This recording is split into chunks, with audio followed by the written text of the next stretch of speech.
আপনার জেলায় সেরাটা পয়সাটাও আছে।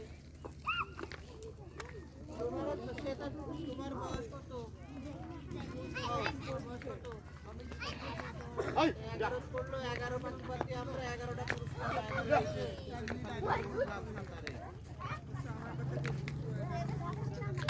জানে। আমরা আমার বাপ্পার বিশেষ করার পরে সাঁতার শিখেছি আমরা।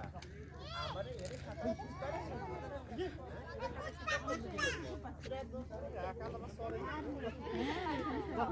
পদ্মা নদী দেখি কান্না পাচ্ছে। নদী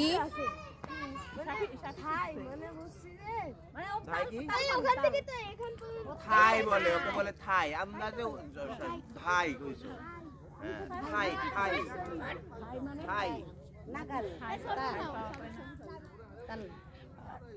পদ্মা নদী মরে ভূত হয়ে গেছে।